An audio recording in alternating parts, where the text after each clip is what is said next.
Mga kababayan, ma'am sir, this is Jam, the Filipino channel, ang inyong pong lingkod. This is Jam, the Filipino channel, ang inyong pong lingkod. So today is June 23, 2026. Tayo ngayon ay papunta dyan sa may Cos Residences sa may Dapitan Street, Barangay 6, Pasay po yan. At dadalhin po natin sa may Social Security System SSS, sa may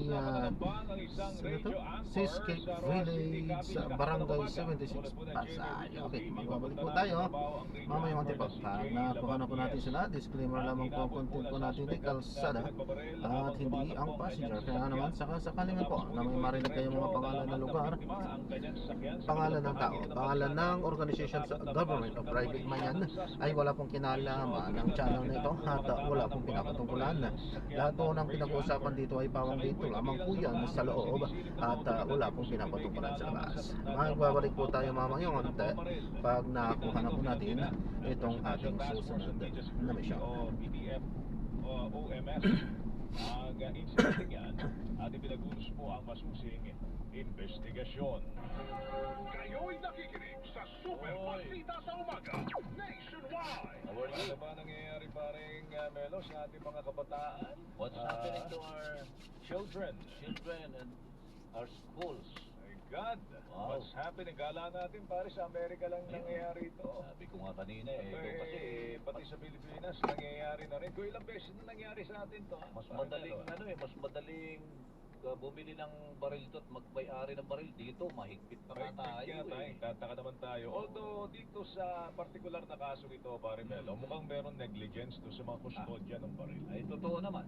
Oo, totoo. isa baril ng pulis, isa naman baril ng security Baril guard. ng titang pulis.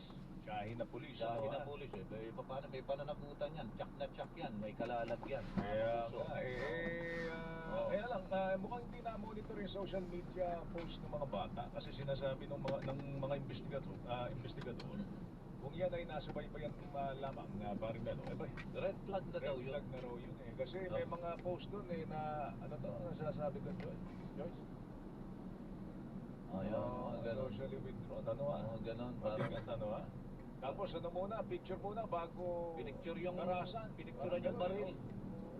Diyos ko po, sino nagmo-monitor sa mga bata na yan sa social media? Hindi nga sinasabi natin siguro isa Nung sa araw, dapat nung araw pa rin, nung wala pa masyado Kailan ka yung panahon ni, ano? ay nung panahon natin, Panahon natin. huwag mo nang itatwa. Sige. Nung araw, kahit sa panonood sa TV, may warning eh.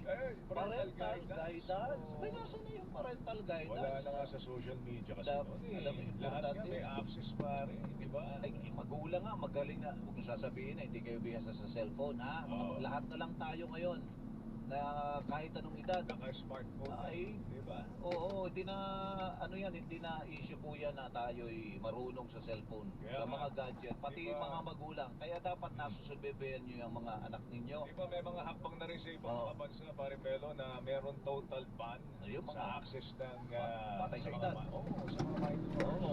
Kaya nga mukhang dapat trabawin din dito sa Pilipinas.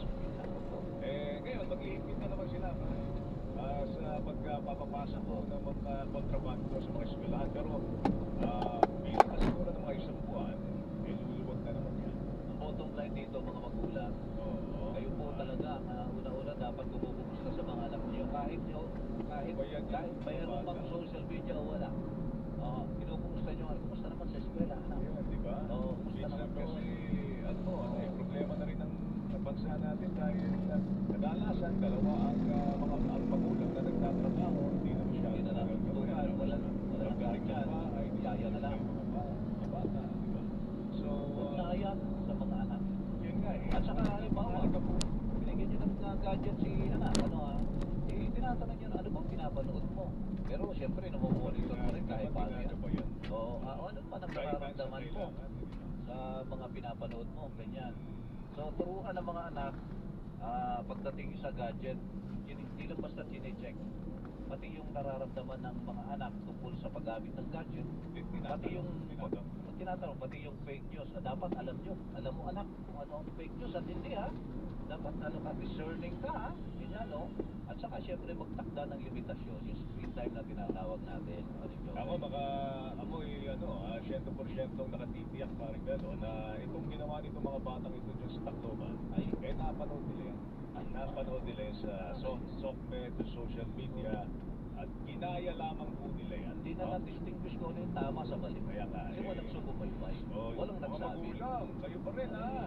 Mahalaga yung, di ba, pagdating man lang ng hapunan, parang Belo, matanong natin sila. Family time. Kamusta? Hindi yung Magugol po kayo ng oras. nagdi-dinner kayo ay cellphone pa rin ang hawak ninyo. Hindi man lang nagdadasal eh, di ba? Oo, dati, una-una, nagdadasal muna tayo, nagpapasalamat kayo. Nakagano sa... Tiniting. Tapos si muna. Selfie yan kayo. Di ba? Buhay natin. Kayo, Napundis ko eh. yung mga magulang, bottom line, sa inyo pa rin po ang kahit Sabi ng mga dapat daw yung mga magulang ay mentor, digital mentor na rin. digital mentor. Kasi makakaintindi naman tayo lahat ng kung anong ikasasama at ikagagaling ng paggamit ng mga teknolohiya na yan. Alam mo, malaki maitutulong ng teknolohiya, pero malaki din po ang epekto nito kung di natin mabibigyan ng guidance ang paggamit na yan. Nandiyan yung kung ano nung i-feed sa'yo ng social media, yung tinatawag natin na algorithm, depende sa mga sinisilip mo. sinisilip mo. Tapos bigla na lang sinisilip mo. Tapos yung mga viral na yan. Minsan magtataka ka pare, pero nag-uusap lang tayo. Pare, sasabihin mo, magkano ba yun? Nabili mong ganito. Oo. Bay, bigla na lang. Bibigyan ka ng kung ano, no? Oo, naririnig nila eh. Diba? Naririnig nila pare. Oo, ganun katindi ang technology. Saka yung siyempre yung bullying na tinatawag. Ang bullying po ngayon ay hindi lang sa physical o personal. Oo. Pati sa online. Online na po. Online Yung mga bullying. peer pressure na yan, mga bumunoon na yan, naku, yan ba? Mga magulang. Mga magulang. Kayo.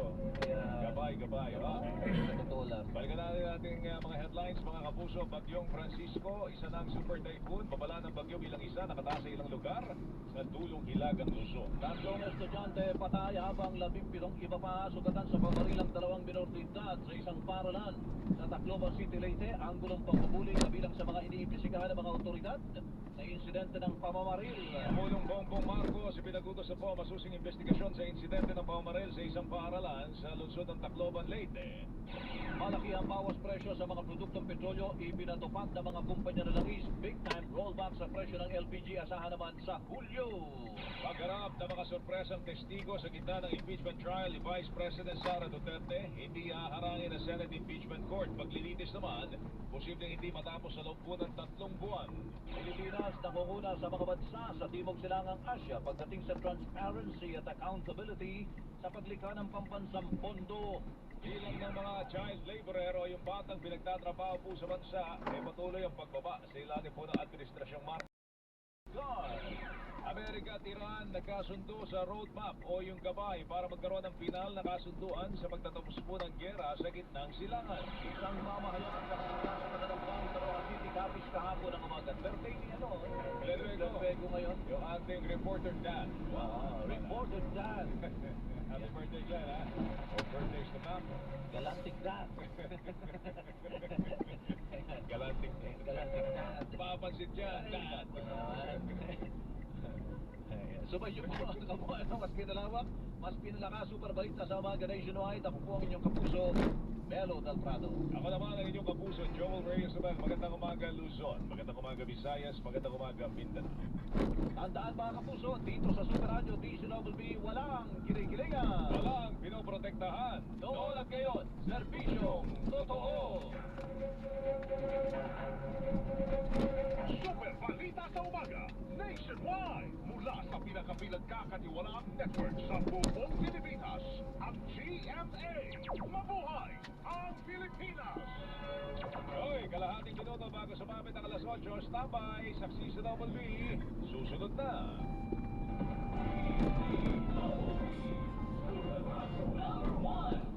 DZWB, Balitang Totoo!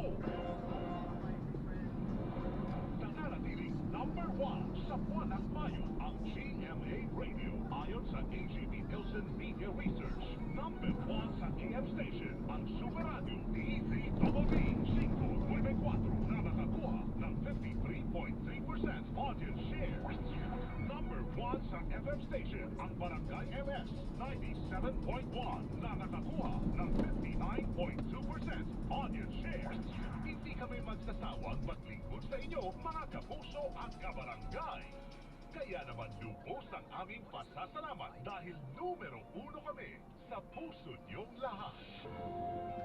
Super Radio, DZBB at Barangay MS 97.1 GMA Radio Number 1. Para hindi mahuli sa mga balita, sundan ang mga social media accounts ng Super Radio DZBB. Mag-subscribe sa aming YouTube channel at i-follow kami sa Facebook, TikTok at X. Hanapin lamang ang Super Radio DZBB para makita ang aming mga official social media accounts. Tutok na para sa mga balitang tama at totoo, mga kapuso.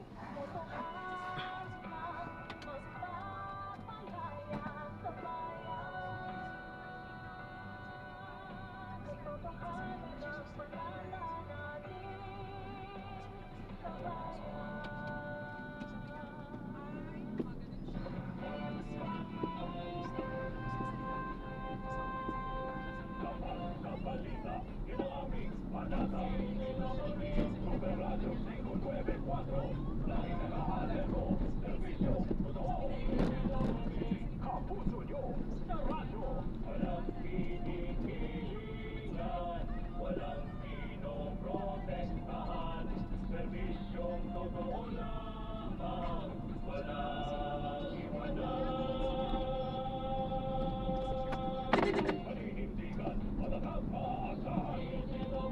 Super Radio 594, Kapusong Pilipino, lahat Super Radio.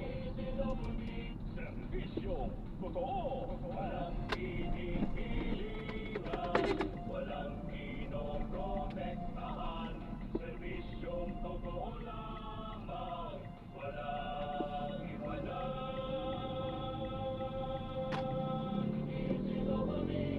Super Radio. Number 1. DZBB, balitang tama, balitang totoo. Ito ang saksi sa WB. Saksi sa WB. Maliban doon sa 3 patay, Weng, merong 17 sugatan at halos 40 bala pa lang pinakawala, no? Ang 2 estudyante niya. Literal na nagpauna ng bala. Wow. Sa loob lang po mga kapuso, walang 2 linggo mula nang magbukas ang school year 2026-2027 noong June 8 lang. 3 nakakagunantang na insidente ng karahasan ang nangyari sa mga paaralan sa iba't iba pong panig ng bansa. Ito na ba? June Sa kabila. 16, isang grade 8 student ang nanaksak gamit ang kitchen knife sa loob Hindi ng ba, classroom okay na po, no? sa Benton Salamat po, God bless po. Cavite. Ingat po. June 19, isang senior high school student nanaksak ng 18 taong gulang na kapwa-estudyante sa Cavite National High School. At kahapon, 3 estudyante ang nasawi at 17 ang sugatan sa pamamaril ng 2 estudyante sa San Jose National High School sa Tacloban City. Sa ulat ng DepEd Joel, sa Senado noong nakaraang taon, April 2025 ito, 1,314 na kaso ng campus violence ang naitala mula po November 2024 hanggang April 2025. Karamihan dito kagagawan ng mga estudyante. So wag na wag niyo pong sasabihin sa ating mga otoridad, DepEd, Philippine National Police, na isolated case yung nangyari kahapon. Marami nang naitalang kaso, libo na nga po eh. Iba't ibang paraan. Ayan, so na-drop na natin sila. Maraming salamat po sa panonood hanggang sa muli. Ingat po at God bless. Paalam po muna, pansamantala tayo ay gagawa na ng ibang video sa ating susunod na misyon. Paalam po muna pansamantala. This is Jam, the Philippine Channel ng inyong pong lingkod. Pagpasok ng anak ko, Paalam po. pagpasok ng estudyante, ligtas sila sa paaralan,